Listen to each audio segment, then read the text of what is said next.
తెలంగాణలో కాంగ్రెస్ దూకుడు చూపిస్తోంది. ఇప్పటికే అధికారంలోకి వచ్చిన హస్తం పార్టీ పార్లమెంట్ ఎన్నికలపై ఫోకస్ చేసింది. అందులో భాగంగా రేపు టీపీసీసీ విస్తృత స్థాయి సమావేశం తొలి సమావేశం కానుంది. రేపు మధ్యాహ్నం 2 గంటలకు గాంధీ భవన్లో ఈ సమావేశం జరగనుంది. PCC chief CM Revanth Reddy అధ్యక్షతన జరిగే ఈ సమావేశంలో నూతనంగా నియమితులైన ఏఐసీసీ రాష్ట్ర ఇన్ఛార్జ్ దీపాదాస్ మున్షి, ఏఐసీసీ కార్యదర్శులు, మంత్రులు, అధికార ప్రతినిధులు పాల్గొననున్నారు. ఇప్పటికే ఆమె హైదరాబాద్ చేరుకున్నారు. అలాగే కార్పొరేషన్ పదవులతో పాటుగా ఎమ్మెల్సీ పదవులపై కూడా క్లారిటీ రానుంది.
ఇక రేపు టీపీసీసీ విస్తృత స్థాయి సమావేశం కార్యవర్గ తొలి సమావేశం కానుంది. రేపు మధ్యాహ్నం 2 గంటలకు గాంధీ భవన్లో ఈ సమావేశం జరగనుంది. సో ఇదే అంశం గురించి పూర్తి డీటెయిల్స్ మా ప్రతినిధి కృష్ణవేణి అందిస్తారు. కృష్ణవేణి, చెప్పండి, రేపు టీపీసీసీ విస్తృత స్థాయి సమావేశం జరగనున్నట్టు, సో దీనికి ఇన్ఛార్జ్ దీపాదాస్ మున్షి ఇంకా మిగతా కార్యదర్శులు, మంత్రులు కూడా దీంట్లో పాల్గొనే అవకాశం ఉన్నట్టుగా తెలుస్తుంది. దీని గురించి పూర్తి డీటెయిల్స్ ఇవ్వండి. రేపు టీపీసీసీ విస్తృత స్థాయి సమావేశాన్ని గాంధీ భవన్లో తెలంగాణలో రాష్ట్ర ప్రభుత్వం ఏర్పడిన తర్వాత లాస్ట్ సండే కూడా ఈ సమావేశం జరగాల్సి ఉంది. దీనికి సంబంధించి పీసీసీ అధ్యక్షుడు సీఎం రేవంత్ రెడ్డికి కలెక్టర్లతో ముఖ్య సమావేశం ఉన్న నేపథ్యంలో కూడా దీన్ని పోస్ట్ పోన్ చేశారు. రేపు ఈ సమావేశం జరగనుంది. దీనికి సంబంధించి ఇప్పటికే దీపాదాస్ మున్షి ఏఐసీసీ తెలంగాణ ఇన్ఛార్జ్ హైదరాబాద్ కు చేరుకున్నారు.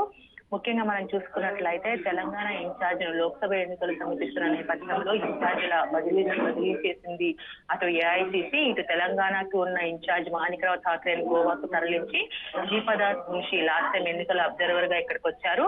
ఆమెను తెలంగాణ ఇన్ఛార్జ్ గా కూడా వేశారు. లోక్సభ ఎన్నికలు సమీపిస్తున్నాయి. ఇక్కడ ఖచ్చితంగా 17 స్థానాలకు గాను 14 స్థానాలను కైవసం చేసుకునే విధంగా కూడా ఏఐసీసీ ప్లాన్స్ వేస్తుందని చెప్పొచ్చు. అఫ్ కోర్స్ ఎంపీ ఎలక్షన్స్ కు ఎజెండాలు కూడా నేషనల్ స్థాయిలో ఉంటాయి కాబట్టి దీనికి సంబంధించి దాన్ని ఈ ఇన్ఛార్జి బాధ్యతలు ఆమె పరిపూర్ణంగా నిర్వహిస్తుంది అనే హోప్ తో కూడా దీపాదాస్ మున్షిని తెలంగాణకు ఇన్ఛార్జ్ గా వేశారు. ఆమె క్రితమే హైదరాబాద్ చేరుకున్నారు. రేపు ఈ పీసీసీ సమావేశాల్లో కూడా పాల్గొన్నారు. ప్రస్తుతం ఉన్న రాజకీయ పరిస్థితులు, ప్రభుత్వానికి ఈ కాంగ్రెస్ కి నేతృత్వ మధ్య ఉన్న సమన్వయాన్ని కుదిరిస్తూ రాష్ట్రాల్లో 17 స్థానాలకు గాను 14 స్థానాలని ఎలా కైవసం చేసుకోవాలని క్షేత్రస్థాయిలో నాయకులతో పాటు ఇటు ఏఐసీసీలో ఉన్న కీలక నేతలకు, రాష్ట్ర ఇన్ఛార్జీలు ఎవరైతే ఉన్నారో వాళ్ళందరికీ కూడా ఆమె రేపు కొన్ని ఇన్స్ట్రక్షన్స్ కూడా ఇవ్వనున్నారు.